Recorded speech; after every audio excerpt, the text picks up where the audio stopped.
Anti. ആ അപ്പു, നീ ഇതെവിടെ പോയിട്ട് വരുന്നു? ഞാൻ ആന്റിയെ കാണാനായിട്ട് തന്നെ വന്നതാ. ആഹാ, എന്നിട്ടെന്താ പള്ളിയിലേക്ക് വരാതിരുന്നത്? ആന്റി പ്രാർത്ഥിച്ചോണ്ടിരിക്കല്ലേ, അവിടെ വന്ന് വെറുതെ ഡിസ്റ്റർബ് ചെയ്യണ്ടെന്ന് തോന്നി. വലിയ കാര്യമായിപ്പോയി. സത്യം പറയാലോ അപ്പു, ഇന്ന് പ്രാർത്ഥിച്ചോണ്ടിരുന്നപ്പോ മുഴുവൻ ഞാൻ നിന്റെ കാര്യം ആലോചിച്ചോണ്ടിരുന്നത്. എന്ന് വെച്ചാ നിനക്ക് വേണ്ടി തന്നെയാ ഞാൻ പ്രാർത്ഥിച്ചതെന്ന്. ഹോ ജീസസ്, എന്ത് അതിശയ! പ്രാർത്ഥിച്ചു കഴിഞ്ഞപ്പോ തന്നെ ആളെ മുന്നിൽ കൊണ്ടുവന്ന് നിർത്തി തന്നിരിക്കുന്നു. അല്ല, എന്തിനാ നീ എന്നെ തിരക്കി വന്നത്? വെറുതെ ആന്റി ഒന്ന് കാണണമെന്ന് തോന്നി. വന്നത് വെറുതെ ഒന്നും അല്ലാന്ന് എനിക്ക് മനസ്സിലായി. എൻഗേജ്മെന്റിന് ഒഫീഷ്യലായിട്ട് ക്ഷണിക്കാൻ വേണ്ടിയല്ലേ? അങ്ങനെയും ഒരു ഉദ്ദേശം ഉണ്ടെന്ന് കൂട്ടിക്കും. പിന്നെ ഇനി നീ ക്ഷണിച്ചിട്ട് വേണമല്ലോ എനിക്ക് വരാൻ. അതെ, അവിടെ ഇനി ആര് ക്ഷണിച്ചാലും ഇല്ലെങ്കിലും എനിക്കും എന്റെ പിള്ളേർക്കും അവിടെ വരാനുള്ള വഴിയൊക്കെ അറിയാം. അല്ല, ഇന്ന് നീ ഇങ്ങോട്ട് വരേണ്ടതല്ലോ. അതെന്താ അങ്ങനെ പറഞ്ഞു? അല്ല, ഇന്ന് അവിടെ ആരൊക്കെയോ VIP ഗസ്റ്റുകൾ വരുന്നുണ്ടെന്ന് ഗീത എന്നോട് പറഞ്ഞല്ലോ. ഓഹോ, അതാണോ? അതിപ്പോ VIPക്കല്ലേ അവരൊക്കെ VIP. എനിക്ക് നന്ദൻ സാറും ആതിരയൊക്കെ സാധാരണക്കാരുടെ ലിസ്റ്റിൽ പെട്ടവരാണല്ലോ. എന്നാലും ആ സമയത്ത് നീ അവിടെ കാണേണ്ടതല്ലേ അപ്പു? അല്ല, ഇത്രയ്ക്ക് അത്യാവശ്യമായിട്ട് എന്തിനാ നീ വന്നത്? എന്താ അപ്പു? ഏയ് ഒന്നുമില്ല ആന്റി. മാളു എന്ന് വരുമെന്നാ പറഞ്ഞേ? നീ പേടിക്കണ്ട, അവളും അശ്വതിയും എൻഗേജ്മെന്റിന് മുമ്പ് ഇങ്ങ് എത്തിക്കോളൂ. ജോബിൻ ഡോക്ടർ എന്ത് പറയുന്നു? എന്തു പറയാനാ, പെട്ടെന്നുള്ള പോക്കായിരുന്നില്ലേ മാളുവിൻ്റെത്. അതുകൊണ്ട് അവനും ആകെ ഡെസ്പായിരിക്കുക. മാളു ഇല്ലാത്തതുകൊണ്ടാണെന്ന് തോന്നുന്നു അവനിപ്പോ വൈകിയേ വീട്ടിൽ വരാറുള്ളത്. ചിലപ്പോഴൊക്കെ ഡ്യൂട്ടി എക്സ്റ്റെൻഡ് ചെയ്യുകയും ചെയ്യും. ഇന്നലെ ഡോക്ടർ വീട്ടിലില്ലായിരുന്നോ? ഇല്ലെന്നേ, ഇന്നലെ അവൻ വന്നപ്പോ 10 മണി കഴിഞ്ഞു. ചോദിച്ചപ്പോ ഹോസ്പിറ്റലായിരുന്നു എന്നാ പറഞ്ഞത്. അല്ല, നീ എന്താ ജോബിന്റെ കാര്യം ചോദിച്ചത്? ഏയ് വെറുതെ ചോദിച്ചെന്നുള്ളൂ. ജോബിനെ പേഴ്സണലായി വിളിക്കാനാണോ? ആ, അത് ഞാൻ ഡോക്ടറെ വിളിക്കുന്നുണ്ട്. എന്തിനാ അപ്പു അങ്ങനെയുള്ള ഫോർമാലിറ്റീസ് ഒക്കെ?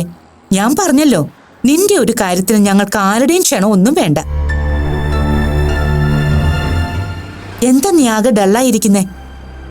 എന്തെങ്കിലും പ്രശ്നമുണ്ടോ അപ്പു? ഏയ് ഒന്നുമില്ല ആന്റി, വെയിലത്ത് നടന്നതിന്റെ ആയിരിക്കും. എന്നാ നീ വാ, നമുക്ക് വീട്ടിലേക്ക് പോകാം. ഇല്ല ആന്റി, ആന്റി പൊയ്ക്കോ. ഞാൻ വെറുതെ ആന്റിയെ കണ്ട് ചടങ്ങിന് വിളിക്കാൻ വന്നതാ. ഓ, വരൂ വെച്ചിരിക്കുന്നു. എന്താ ഇത്ര ധൃതി? ഇനി ആരെങ്കിലും കാണാനുണ്ടോ? ആ, എനിക്ക് ഒരു ഫ്രണ്ടിനെ കാണാനുണ്ട്. ശരി. ആ, വിജയ് എന്തു പറയുന്നു? VP ഇപ്പൊ ഭയങ്കര ഹാപ്പി അല്ലേ? എന്നെക്കാളും ആവേശം ഇപ്പൊ. ഞാൻ പറഞ്ഞില്ലേ അപ്പു, അപേക്ഷിക്കുന്നവനെ ദൈവം ഒരുപാട് പരീക്ഷിക്കാറുണ്ട്, പക്ഷെ ഉപേക്ഷിക്കാറില്ല. നീയും ഗീതയും വിജയും ഒക്കെ എന്തോരം കയ്പ് കുടിച്ചവരാ. ഇപ്പൊ അതിനൊക്കെ ഒരു മറുവശം വന്നു ചിന്തിച്ചാ മതി. എന്നാ മണവാളൻ സന്തോഷത്തോടെ പോയിട്ട് വാ. ശരി ആന്റി.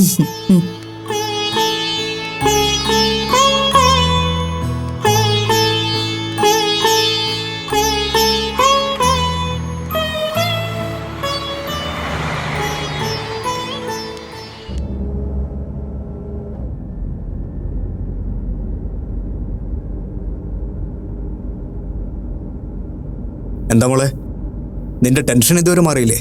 ഒന്ന് ചുമ്മാതിരിക്കുന്ന അന്തേട്ടാ, എനിക്കൊരു ടെൻഷനും ഇല്ല. ഓ, അത് നിന്റെ മുഖം കണ്ടാൽ അറിയാം, വിളറി വെളുത്ത്.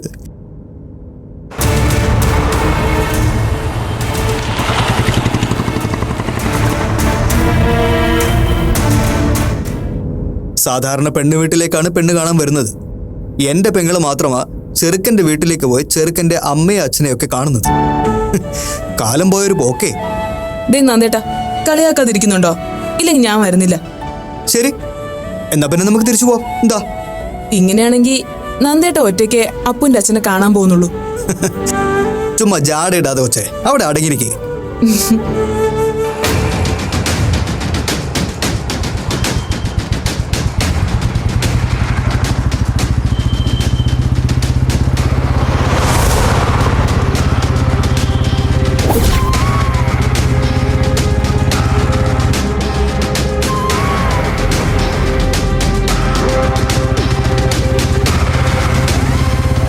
ബൈപ്പാസിലാ. നീ വേഗം വണ്ടി എടുക്ക്. ഓക്കെ.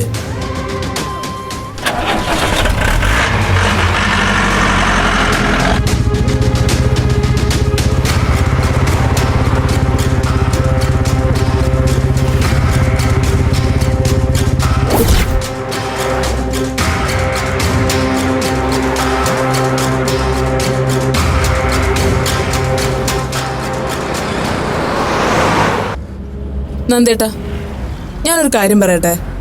പറഞ്ഞോ, എന്താ വേണ്ടേ? VP അങ്കിളിന്റെ ഓർമ്മയില് ആദ്യമായിട്ടല്ലേ എന്നെ കാണുന്നത്? അതെ. അപ്പൊ നമ്മൾ ആദ്യമായിട്ട് അങ്കിളിനെ കാണാൻ പോകുമ്പോ വെറും കൈയും വീശി പോകുന്നത് ശരിയാണോ? അതിപ്പോ ആദ്യമായിട്ടാണെന്ന് VP സാറിന് മാത്രമല്ലേ അറിയൂ. അപ്പൂനും ഗീതാ മാഡത്തിനൊക്കെ നിന്നെ പരിചയമുണ്ടല്ലോ. അതല്ല ഞാൻ ചോദിച്ചത്. VP അങ്കിളിന് എന്തെങ്കിലും ഗിഫ്റ്റ്? ഓ, ഭാവി അമ്മ അച്ഛനെ ഇപ്പോഴേ സോപ്പിടണമെന്ന് അർത്ഥം അല്ലേ? ഇതാ ഞാൻ ഒന്നും പറയാത്തത്. ഞാൻ പറഞ്ഞതിൽ കാര്യമുണ്ടോ ഇല്ലേ? നന്ദേട്ടൻ പറ. സംഗതി ആലോചിക്കബിൾ ആണ്. എന്താ പണിക്കർ സാറിന് വാങ്ങേണ്ടത്? എന്തെങ്കിലും. അങ്ങനെയാണെങ്കിൽ പണിക്കർ സാറിന് മാത്രമായിട്ട് വാങ്ങുന്നത് മോശമല്ലേ? ഗീതാ മാഡത്തിനും കൂടെ വാങ്ങാം. 2 പേർക്കും ഓരോ പേര് ഡ്രസ്സ് വാങ്ങാം. എന്താ? ആ, അത് മതി. ഇനിയും മണവാളൻ എന്തെങ്കിലും വേണോ? മണവാട്ടിയുടെ വക ഗിഫ്റ്റായിട്ട്? അത് ഞാൻ പറയില്ല. അങ്ങനെയാണെങ്കിൽ നമുക്ക് ഏതെങ്കിലും നല്ല ടെക്സ്റ്റൈൽസ് കയറാം.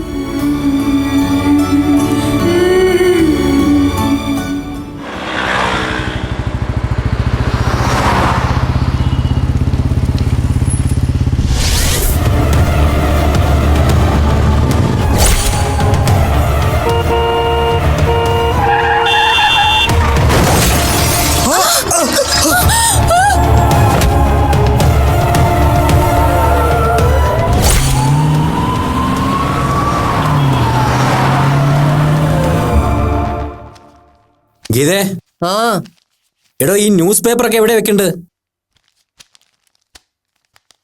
അതവിടെ വെച്ചേക്ക് VP, ഞാൻ അറേഞ്ച് ചെയ്തോളാം. ആ, എല്ലാം കൂടി താൻ ചെയ്യാൻ നിന്നാൽ എങ്ങനെയാ? സമയം എത്രയായി? അവരിപ്പോ എങ്ങ് എത്തും. ഓ, അവര് വരുമ്പോഴത്തേക്ക് ഞാൻ റെഡിയാക്കിക്കോളാം. പോരെ? ദേ, അവരാണെന്ന് തോന്നുന്നു. അവരൊന്നും ആയിരിക്കില്ല. പർച്ചേസ് ഒക്കെ കഴിഞ്ഞിട്ടല്ലേ അവര് വരൂ. ഓ, ഇത് മുരളിയാ. ഫ്രീ ആണെങ്കിൽ മുരളിയോടും കൂടി കണ്ടു വരാൻ പറയാല്ലേ? ആ,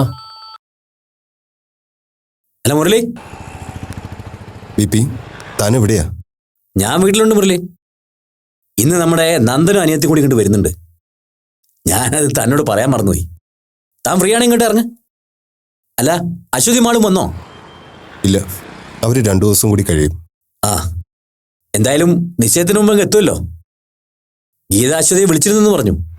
അവരിങ്ങെത്തും. VP, ഞാനിപ്പോ വിളിച്ചത് വേറൊരു കാര്യം പറയാനാ. എന്താ മുരളി? താൻ വിഷമിക്കരുത്. ഒരു ബാഡ് ന്യൂസാ. കാര്യം എന്താണെന്ന് പറ മുരളി. എന്താ പറ്റിയത്? നന്ദനും അതിരെ ഇങ്ങോട്ട് വരുന്ന വഴിക്ക് ടൗണിൽ വെച്ച് അവർക്കൊരു ആക്സിഡന്റ് ഉണ്ടായി.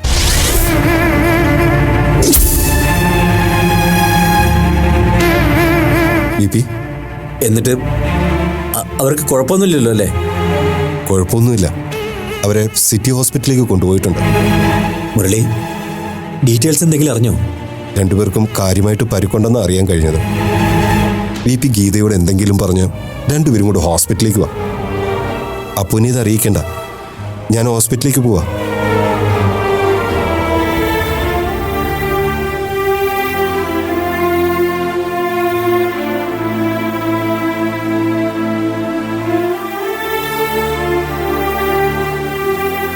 എന്താ VP? മുരളി എന്തിനാ വിളിച്ചേ? എന്താ കാര്യം? എന്താന്ന് പറയൂ VP, പ്ലീസ് പറയ്, എന്താ കാര്യം? നന്ദനും അതിരെ ഇങ്ങോട്ട് വരുന്ന വഴി ആക്സിഡന്റ് ആയി.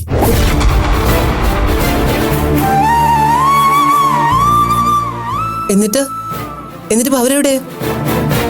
അവരെ സിറ്റി ഹോസ്പിറ്റലിലേക്ക് കൊണ്ടുപോയിട്ടുണ്ട്. താൻ വേഗം റെഡിയാവ്, നമുക്ക് അവിടെ ഒന്ന് പോവാം. അല്ല VP, അപ്പുനെ അറിയിക്കണ്ടേ? എന്തെങ്കിലും ഒന്ന് പറയ് VP. അപ്പൂനോട് ഹോസ്പിറ്റലിലേക്ക് വരാൻ പറഞ്ഞാൽ മതി. എന്താ VP, എന്തെങ്കിലും പേടിക്കേണ്ടതായിട്ടുണ്ടോ? 2 പേർക്കും സീരിയസ് ആണെന്നാ മുരളി പറഞ്ഞത്. താൻ അപ്പൂനെ വിളിക്ക്, ഞാൻ വേഗം റെഡിയാവാ. ഈശ്വര, എന്തൊരു പരീക്ഷണമായത്.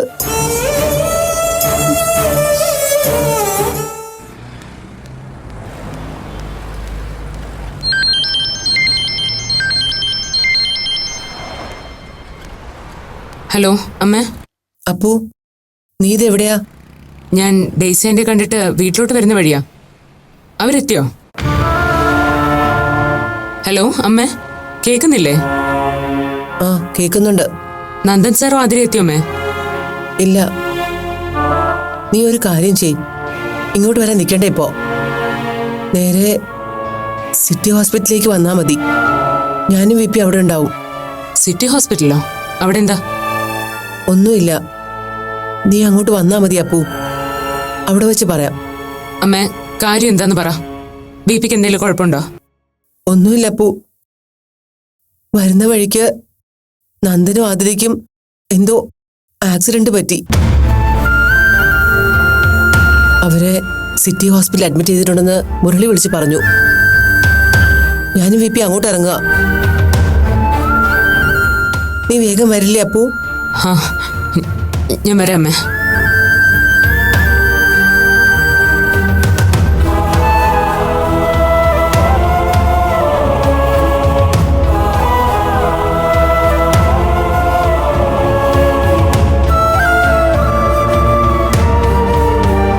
ഗീത, താനിങ്ങനെ അപ്സെറ്റ് ആവാതെ.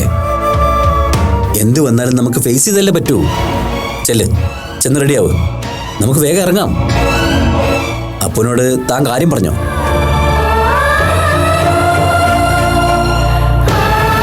പറയേണ്ടി വന്നു. അപ്പൊ ഹോസ്പിറ്റലിലേക്ക് വരില്ലേ? വന്നോളന്നാ പറഞ്ഞേ. എന്നാ താൻ പെട്ടെന്ന് ഇറങ്ങ്, ലേറ്റ് ആക്കണ്ട. നമ്മുടെ ജീവിതം മാത്രം എന്താ വിപി ഇങ്ങനെ ആയി പോയത്? എല്ലാം ഒന്ന് നേരെയായി വന്നപ്പോ എന്തിനാ നമ്മളോട് മാത്രം ഇങ്ങനെ? സാരമില്ലടോ, എല്ലാം നേരെയാവും. നമ്മൾ തളരരുത് ഗീത. നമ്മൾ തളർന്നാൽ അപ്പു ആകെ തകരും. നമ്മൾ വേണം അപ്പുവിന് ധൈര്യം കൊടുക്കാൻ.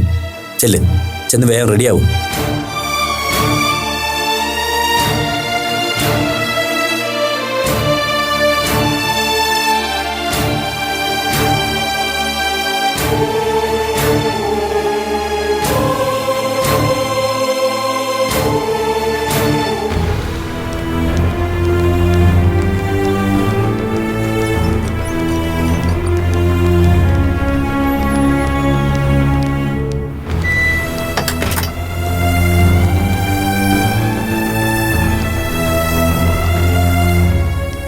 മുരളി, എന്താ സംഭവിച്ചത്? ബൈപ്പാസിലെ ബ്രിഡ്ജിന്റെ അടുത്ത് വെച്ചായിരുന്നു ആക്സിഡന്റ്. ഇവര് സർവീസ് റോഡിൽ നിന്ന് മെയിൻ റോഡിലേക്ക് കയറുന്നതിനിടെ ഒരു ലോറി വന്ന് ഇടിക്കുകയായിരുന്നു. നന്ദനും ആതിരയ്ക്ക് മറ്റു കുഴപ്പമൊന്നുമില്ലല്ലോ അല്ലേ മുരളി? രണ്ടുപേർക്കും അല്പം സീരിയസ് ആണ്. പക്ഷെ പേടിക്കാനൊന്നുമില്ലെന്നാ ഡോക്ടർ പറഞ്ഞത്. മുരളി ഡോക്ടറെ കണ്ടോ? ഇല്ല, ആതിരയെ ഓപ്പറേഷൻ തിയേറ്ററിലേക്ക് മാറ്റിയിരിക്കുക. നന്ദൻ ഇവിടെ ICUലുണ്ട്. ആക്സിഡന്റ് ആയതിന്റെ തൊട്ടു പിന്നാലെ ഞാൻ ആ വഴി പാസ് ചെയ്തു. അവിടെ വെച്ച് നന്ദന്റെ വണ്ടി ശ്രദ്ധയിൽപ്പെട്ടു. അങ്ങനെ ഞാൻ അവിടെ ഇറങ്ങി അന്വേഷിച്ചപ്പോൾ നന്ദനും സിസ്റ്ററുമാ ആക്സിഡന്റിൽ പെട്ടതെന്ന് മനസ്സിലായി. ഗീത, ഇവിടെ ഇരിക്കുക. ബിപി ഒന്ന് വന്നേ.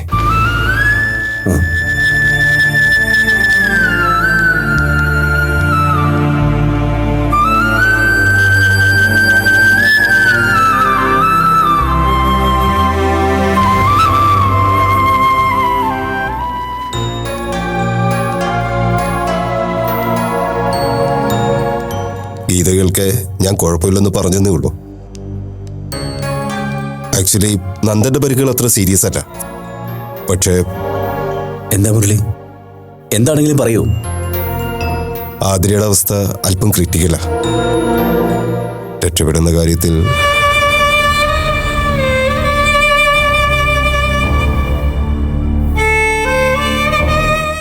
പി ഈ സമയത്ത് ഇങ്ങനെ തളരരുത്.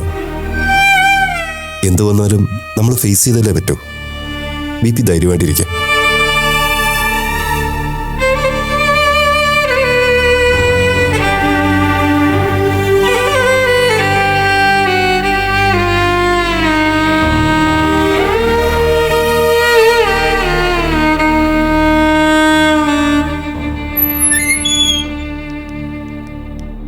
ഡോക്ടർ, നന്ദനും ആതിരയ്ക്കും എങ്ങനെയുണ്ട്?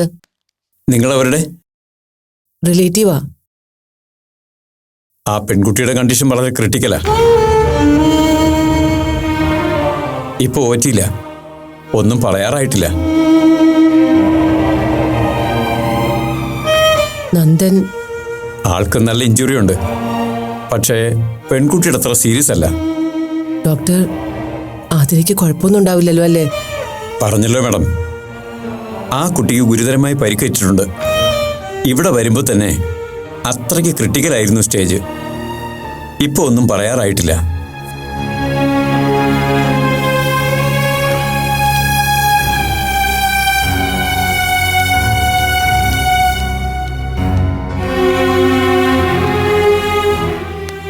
ഇതാ താനെന്ന് സമാധാനിക്കേ. അപ്പു വരുമ്പോ നമ്മൾ എന്ത് പറയും വി പി? എനിക്കറിയില്ല. എന്ത് പറഞ്ഞാൽ നമ്മൾ അപ്പുവിനെ ആശ്വസിപ്പിക്കുക?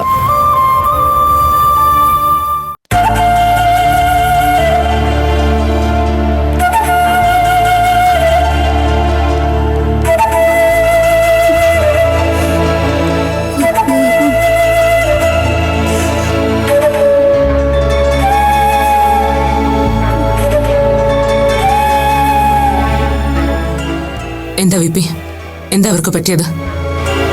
ഏതോ ഒരു ലോറി വന്നിടിച്ചതാ. മുരളിയാ ഞങ്ങളെ വിളിച്ച് വിവരം പറഞ്ഞത്.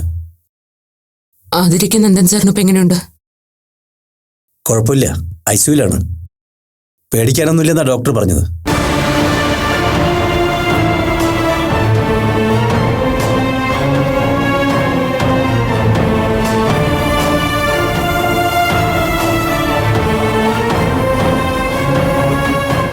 എന്താ അങ്കിൾ ശരിക്കും ഉണ്ടായത്?